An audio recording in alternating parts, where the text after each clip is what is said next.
দলৰ প্ৰাৰ্থী হিচাপে আজি প্ৰথম প্ৰচাৰ অভিযান চলাইছোঁ। তাৰপিছত ইয়াতে মণ্ডলৰ সভাপতিৰ লগতে পৃষ্ঠা প্ৰমুখৰ লগত তেওঁলোকৰো মিটিং আছিলে।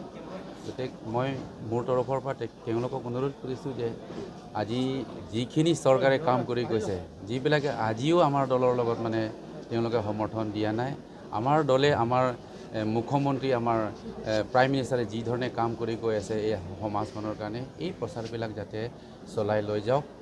এই সমষ্টিৰ পৰা জিকাটো প্ৰায়ে খাটাং বুলি মই প্ৰচাৰ অভিযানতে গম পাইছোঁ।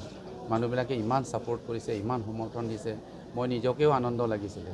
প্ৰথম অৱস্থাটো মই খুব ভয় কৰিছিলোঁ যে আৰু মই তেনেকুৱা প্ৰস্তুতিও নাছিল যে মোক মানে MLA টিকেটটো দিব বুলি। কিন্তু আমাৰ দলৰ এটা নীতি নিয়ম আছে। সেই নীতি নিয়মটো হৈছে যে ছাৰ্ভে যিটো কৰে আমাৰ 31 নম্বৰ পৰ্যায়ৰ আমাৰ বুথৰ সভাপতিৰ পৰা পৃষ্ঠা প্ৰমুখ এই সকলোবিলাক মানে তথ্য লৈ পেলাই যে এইজন প্ৰাৰ্থী দিলে জিকি আহিব, এই কথালৈ মানে মোক দায়িত্ব দি দিলে। মই কিন্তু বহুত আনন্দতে আৰু মই খুবেই ভাল পাইছোঁ। আপোনাৰ মূল প্ৰতিদ্বন্দ্বিতা কাৰ লগত হ'ব?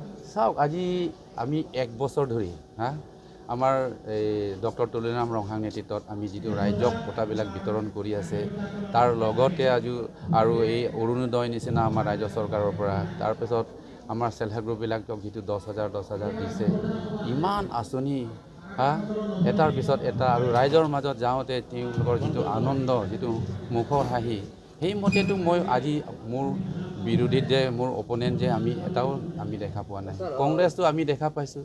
ৰিচেণ্টলি আমাৰ যিটো প্ৰদ্যুৎ বৰদলৈ তেখেতে MP হৈ আছিলে, আমাৰ দললৈ যোগদান কৰিছে। জানে যে আজি কংগ্ৰেছত থাকিলে আৰু আগলৈ ৰাইজক সেৱা কৰিব নোৱাৰিম, সেই কথা চিন্তাধাৰা কৰি আজি আমাৰ দললৈ আহিছে। গতিকে ইয়াত থকা কংগ্ৰেছবিলাকৰ মনোবল ভাঙি গৈছে। এতিয়া আমি দেখা পাওঁ সভা সমিতিবিলাকক তেওঁলোকক জইন কৰাহে দেখা পায়।